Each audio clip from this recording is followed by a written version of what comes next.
Hello everyone, welcome back to my channel. So in this video we will be discussing about transportation system in animals. Okay, so in our body, whatever food we eat is being transported to entire body parts, right? Then you take oxygen, you breathe in oxygen, that oxygen is also transported to all the body parts. Then certain waste products are being produced in your body. So how those waste products are transported, from that particular area up to the excretory organ, and then how it is, removed out. So for that we need a proper transportation system. ठीक है, तो हमें अगर एक transportation system चाहिए तो हमें उसके कुछ कंपोनेंट्स पता होने चाहिए, है ना। जैसे आप कोई भी चीज ऑर्डर करते हो मार्केट से, लाइक आपने कोई ऑनलाइन कुछ भी ऑर्डर किया, तो you need a transportation system. आपके पास कुरियर सर्विसेज होती हैं, है ना। तो courier boy comes to your house and they deliver the parcel. तो ऐसे ही आपकी बॉडी में भी एक प्रॉपर ट्रांसपोर्टेशन सिस्टम है जो रिक्वायर्ड मटेरियल्स को भी ट्रांसपोर्ट करता है और वेस्ट सब्सटेंसेस को भी ट्रांसपोर्ट करता है। तो देखिए, हमारे ट्रांसपोर्टेशन सिस्टम के बेसिकली 3 कंपोनेंट्स हैं।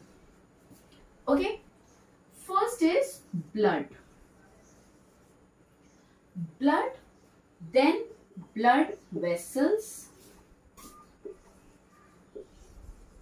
and then we have heart. Now all these 3 are playing their own definite role in our body. In this video we will be discussing in detail about the blood. देखिए, blood जो है वो एक connective tissue है हमारी body का, है ना, क्योंकि ये हमारी बॉडी को पूरा कनेक्ट कर रहा है।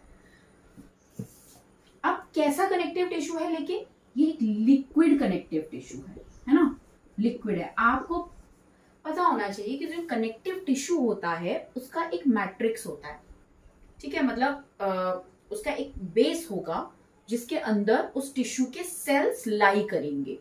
तो इसका जो मैट्रिक्स होता है वो कैसा होता है, लिक्विड होता है। अब लिक्विड मैट्रिक्स है तो उसके अंदर इसके सेल्स फ्लोट करते हैं। ब्लड टिश्यू है तो tissue would be made up of number of cells. तो ब्लड भी बहुत सारे सेल्स का बना हुआ है। Just wait a minute. So अब ब्लड जो है हमारा 3 टाइप्स के सेल्स का बना हुआ है, जिसे हम कहते हैं आरबीसी, डब्ल्यूबीसी एंड प्लेटलेट्स।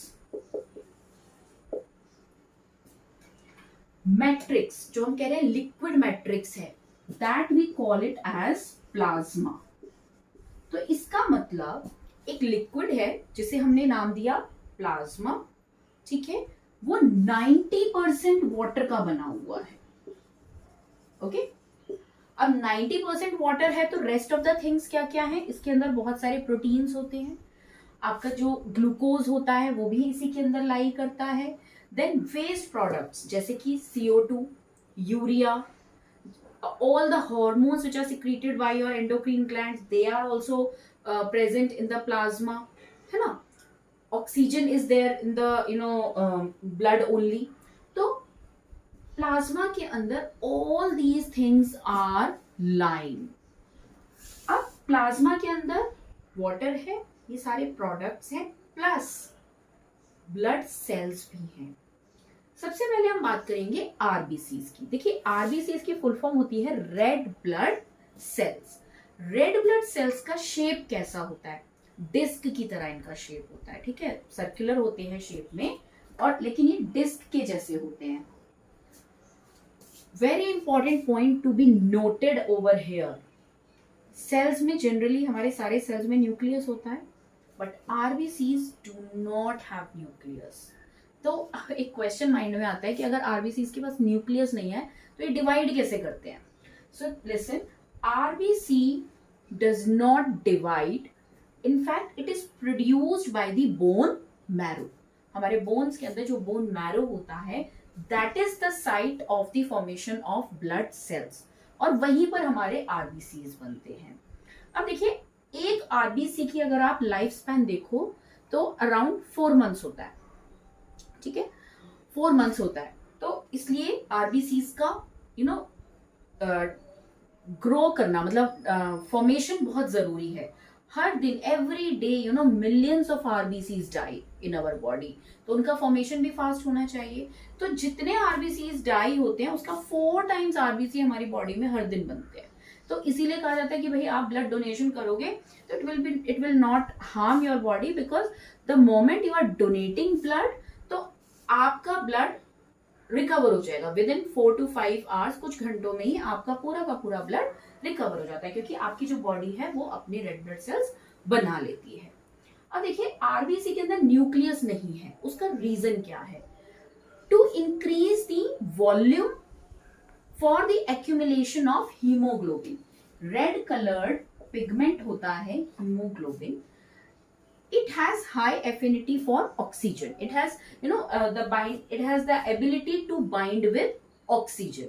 तो अब ज्यादा से ज्यादा आपका हीमोग्लोबिन आरबीसी के अंदर एक्यूमुलेट हो सके, इसलिए नेचर ने क्या किया, आरबीसी में से न्यूक्लियस हटा दिया कि भाई न्यूक्लियस नहीं होगा तो एटलीस्ट कुछ स्पेस मिलेगा, so that we can have more haemoglobin, so that enough amount of oxygen can be supplied throughout the body. So RBC is clear. तो आरबीसी का मेन फंक्शन क्या है? To transport oxygen in our body. उसके बाद आता है WBC. देखिए, WBC का सबसे पहले शेप की बात करते हैं। शेप इनका इरेगुलर शेप होता है, इनका कोई फिक्स शेप नहीं होता। And yes, nucleus is there, nucleus present होता है। अब डब्ल्यूबीसी का काम क्या है? What is the function of WBC? They are basically making up our immune system. How? WBC, they help to kill the microbes. They help to kill the microbes. जितने भी हमारे फॉरेन पार्टिकल्स हमारी body में enter करते हैं और अगर वो ब्लड में चले जाते हैं, तो WBCs क्या करते हैं? दे सिक्रीट एंटीबॉडीज, और वो एंटीबॉडीज बना करके वो माइक्रोब्स को किल कर देते हैं। और इसीलिए इनका कोई शेप फिक्स नहीं होता। फिक्स शेप नहीं होता तो ये माइक्रोब्स की शेप को डिटेक्ट करके and accordingly they form antibodies and hence they kill the microbes. उसके बाद आता है प्लेटलेट्स। तो मतलब WBC are very important, but yes, WBCs are lesser in number as compare to RBC। WBCs इसीलिए हम इनको और क्या कहते हैं? Soldiers of our body. Okay, soldiers of the body. Then comes platelets. Again, platelets जो होते हैं ना, फाइबर्स की तरह होते हैं, they're fiber like cells.